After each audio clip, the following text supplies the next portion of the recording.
ये लोग अपना अपना पढ़ के बैठे हैं आराम से। आप ही लोग हैं जो हमको हिट करेंगे, तो इसलिए आप लोगों को बहुत विशेष प्रणाम है भाई सबको।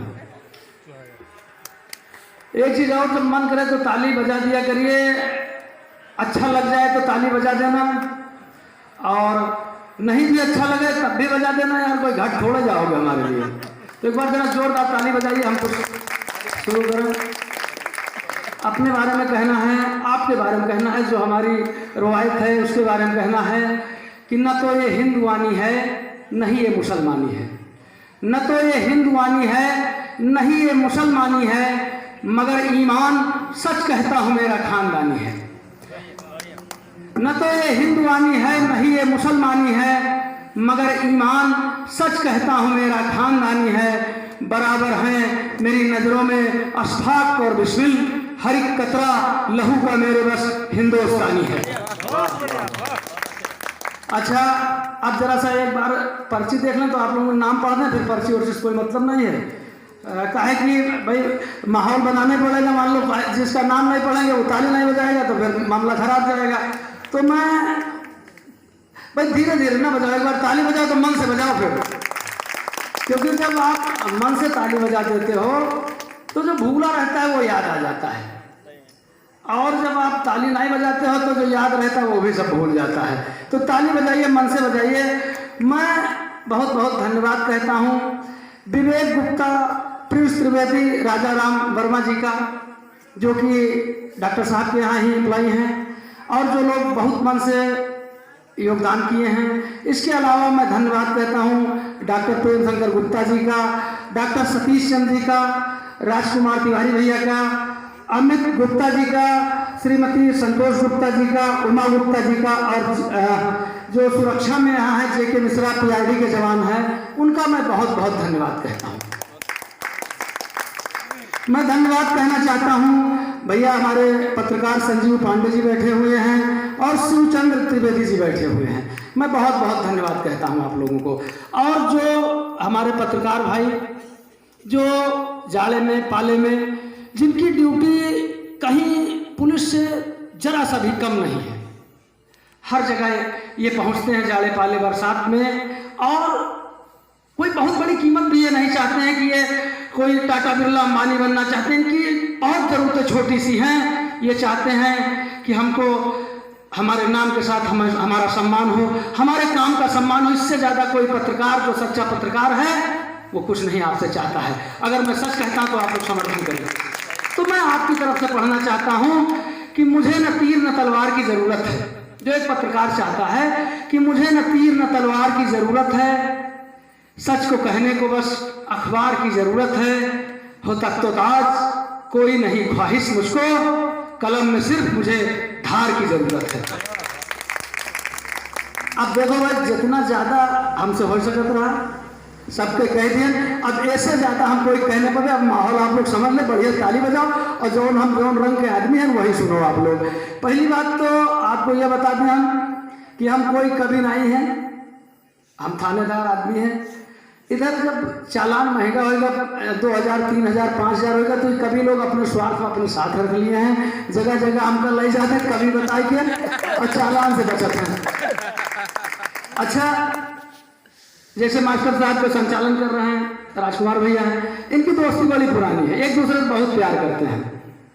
एक बार ये लोग जो है दुधवा टहलने गए, दोनों लोग साथ में, और धीरे धीरे दोनों लोग जा रहे हैं। पीछे से एक शेर बहुत तेज दहाड़ा तो राजकुमार जी जो है कुछ खामोश रहे। हमारे संचालक जी जूता निकाल के हाथ में रख लिए, भागने की तैयारी करने लगे।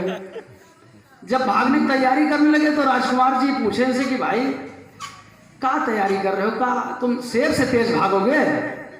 तो संचालक जी बहुत होशियार है, कहने यार शेर से तेज कोई थोड़े भाग पाएगा, हमें तो तुमसे तेज भागना है।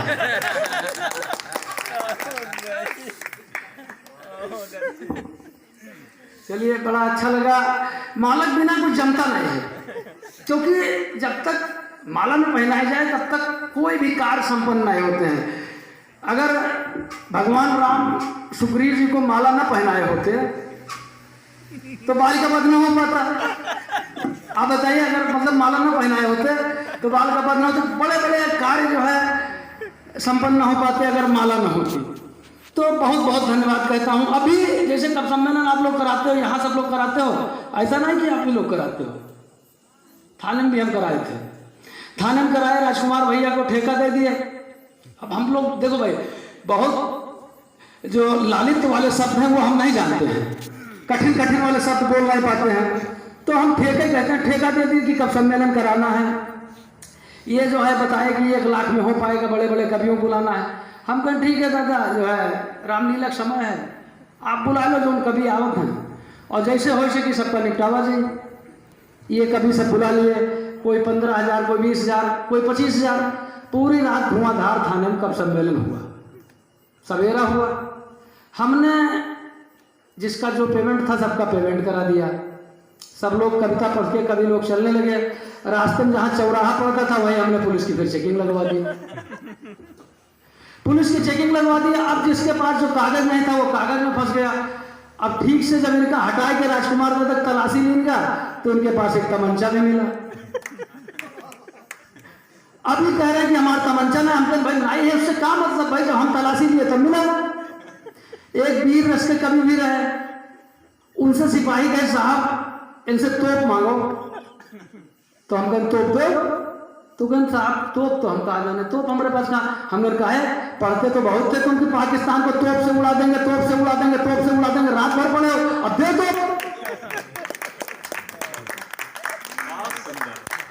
हम कहा दे दो भाई, तो रात भर तो तुम कह रहे थे, रात भर को तोप चलाए तो फिर जैसा जो सिस्टम बना हमारा, इनका सब तय हो गया, जो ये लिए थे सब वापस कर दिए।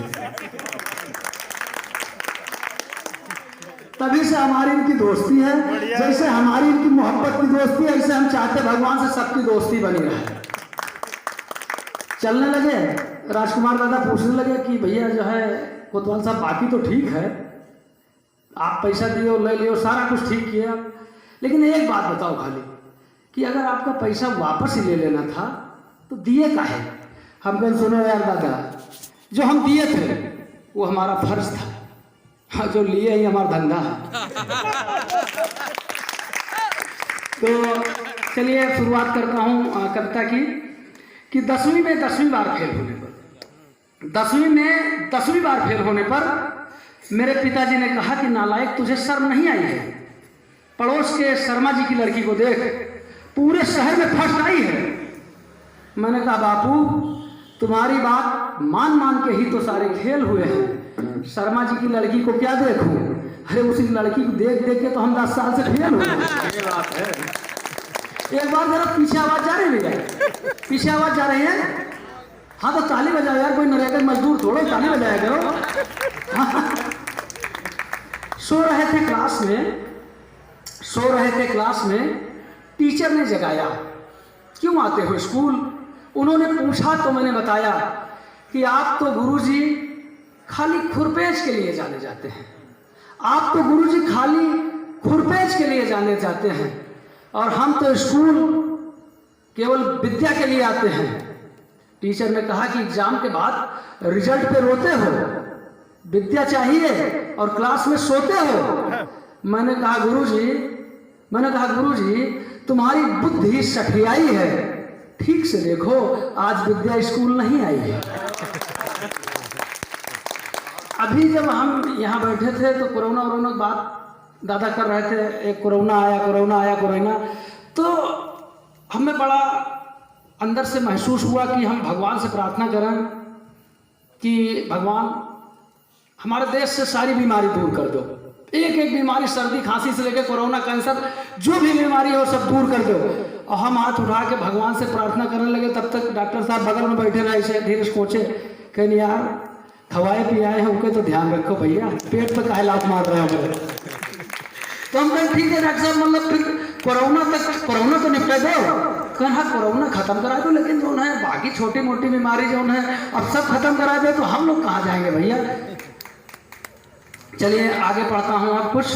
एक जैसे रामलीला इस समय सीजन चल रहा है, थाने पर रामलीला अगर हो तो कैसे होगी? हमने थाने पर रामलीला कराई तो क्या परिणाम दुष्परिणाम हुए उसको जरा सुनिएगा। कि मैंने अपना पैर खुद कुल्हाड़ी पे चलाया था, मैंने अपना पैर खुद कुल्हाड़ी पर चलाया था। इस बार थाने पर मैंने रामलीला कराया था।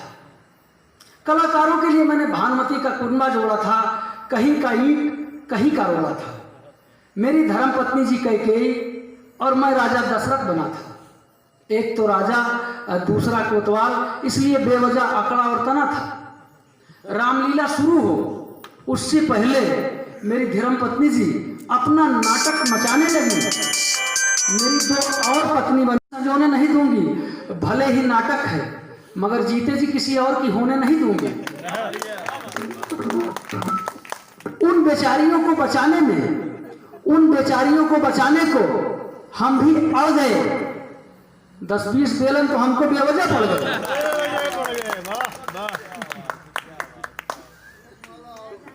ना बिल्कुल पहनाइए, अब तो सुप्रीम कोर्ट ने भी छूट दे दी है। तो 10-20 बेलन तो बेवजह पड़ गए। थाने की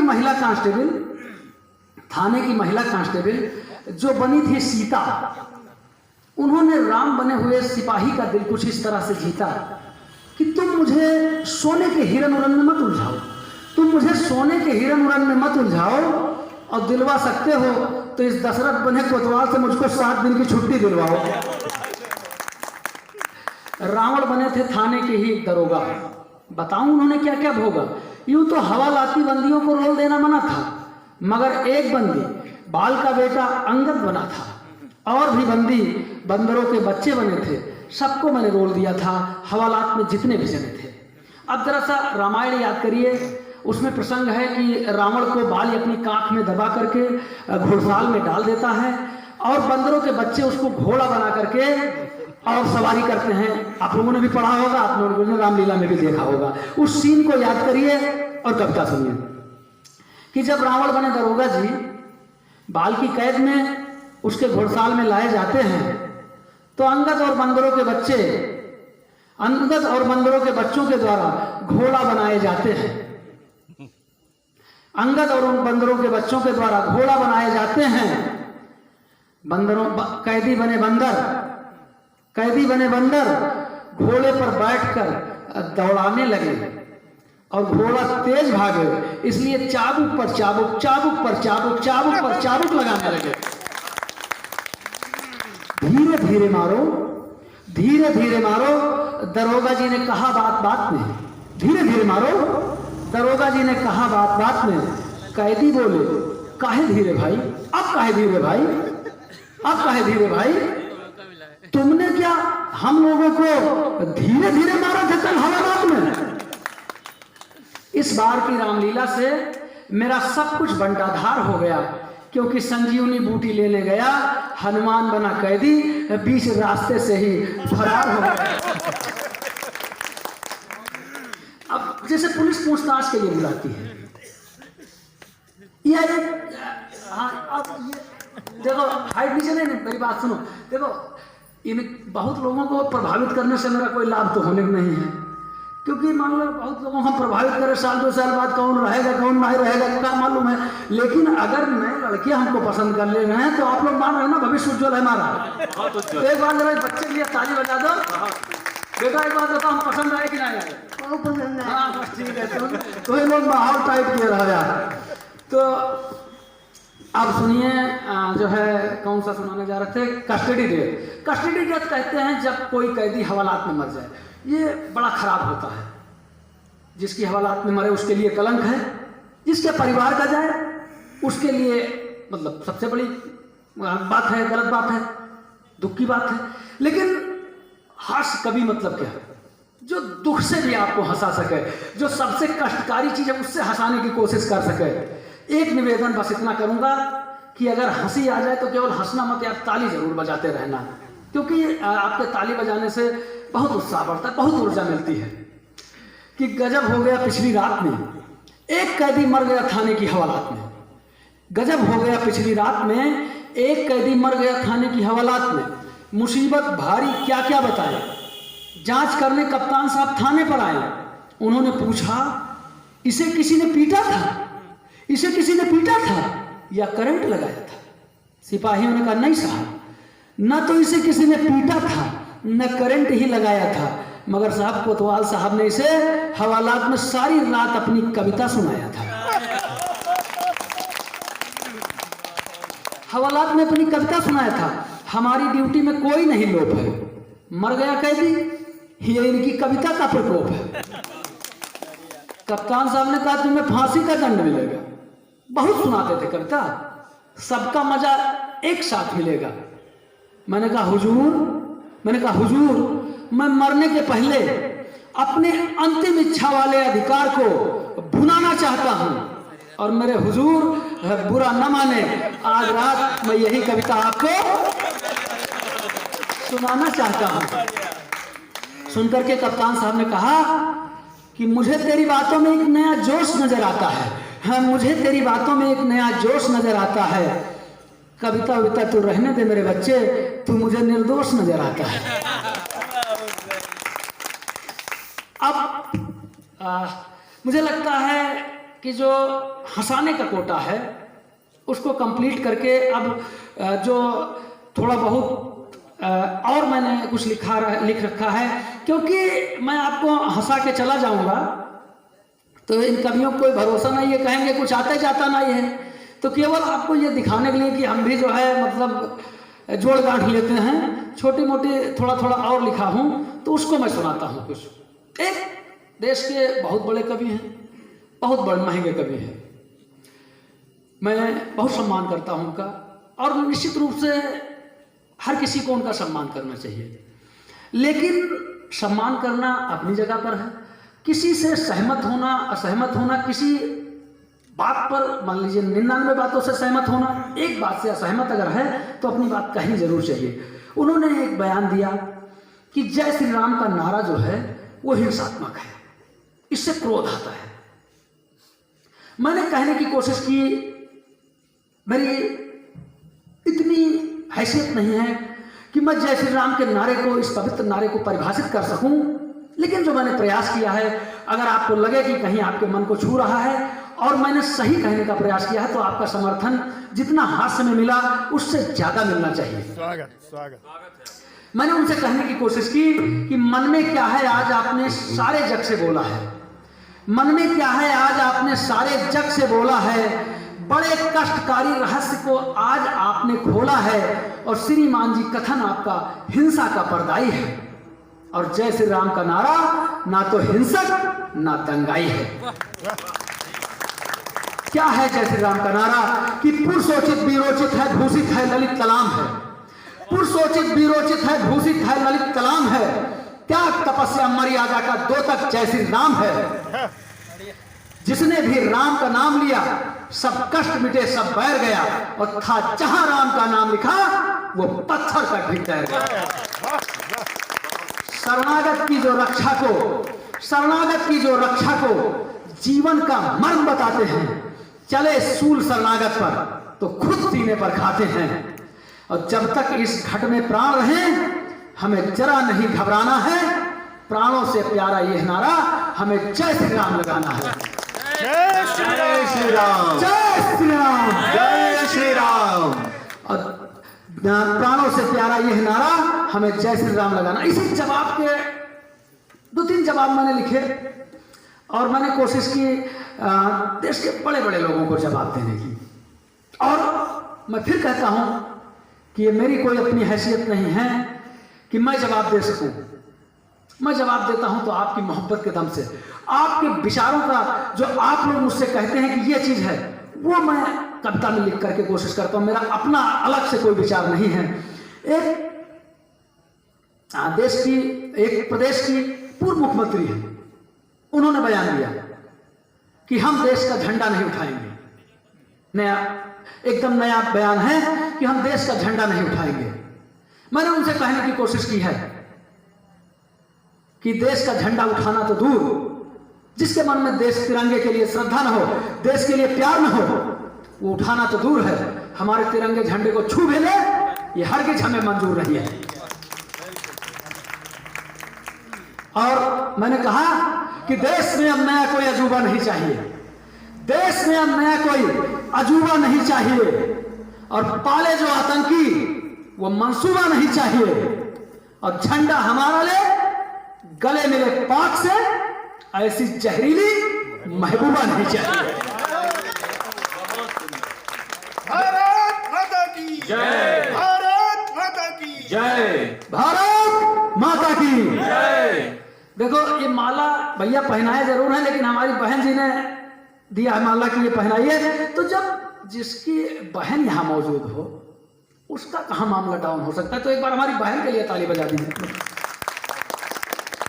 और आप लोगों ने इतना प्यार दिया, जी न्यूज़ वालों ने चलाया, तमाम जगह से जो है न्यूज़ चैनलों ने इसको चलाया और बहुत बहुत फोन मेरे पास आए। तो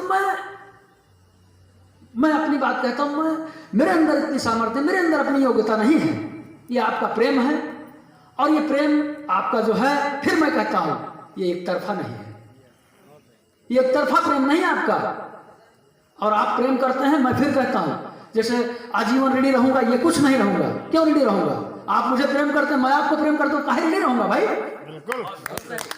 आप मुझे प्रेम करते हैं, मैं आपको प्रेम करता हूँ। मैं जब आपको मैं हिंदू मुसलमान नहीं देखता हूँ, मैं आपको महिला पुरुष नहीं देखता हूँ, मैं आपका क्षेत्र नहीं देखता हूँ, आपकी जात नहीं देखता हूँ, तो निश्चल भाव से जब मैं आपको प्रेम करता हूँ तो आप मुझे प्रेम करते हैं, कोई एहसान नहीं करते हैं।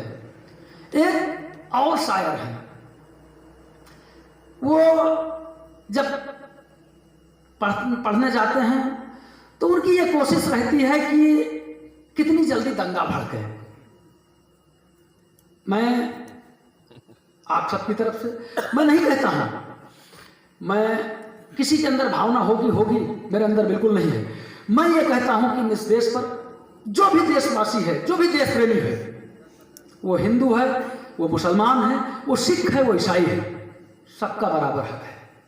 सब लोग आज़ादी की लड़ाई में सबने समान रूप से हिस्सा लिया, सबका बराबर हक है।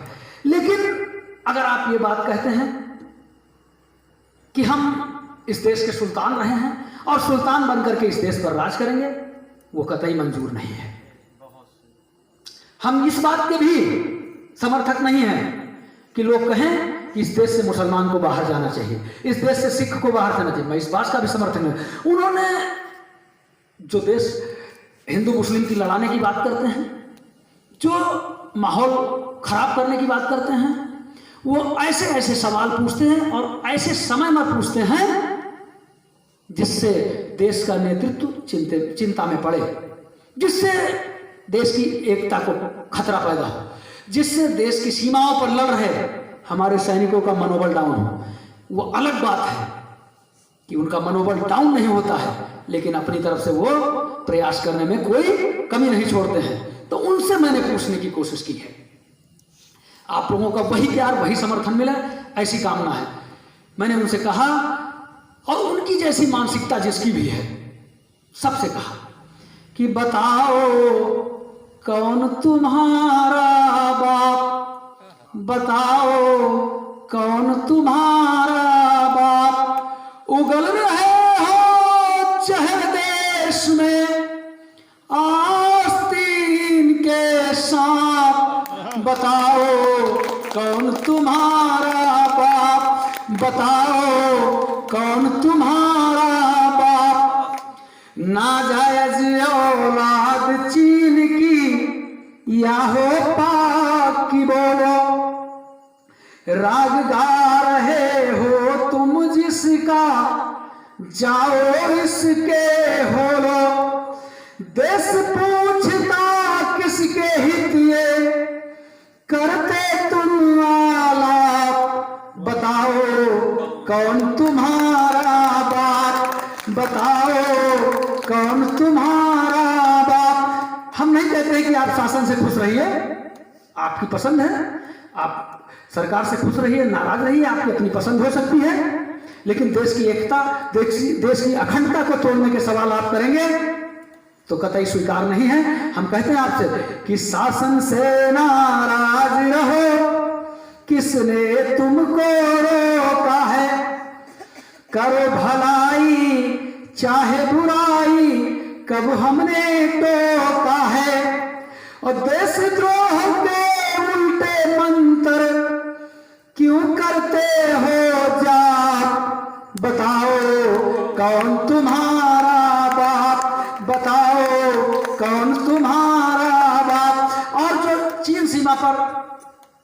जो घुसपैठिए हैं उनके लिए कहना चाहता हूं कि उनकी औकात नहीं रही है, हमेशा मुंह की खाए हैं और हमेशा मुंह की खाते रहेंगे कि पाएंगे परिणाम वही जैसे वो कर्म करेंगे। चीनी चूहे चमगादड़ कुत्ते की मौत मरेंगे।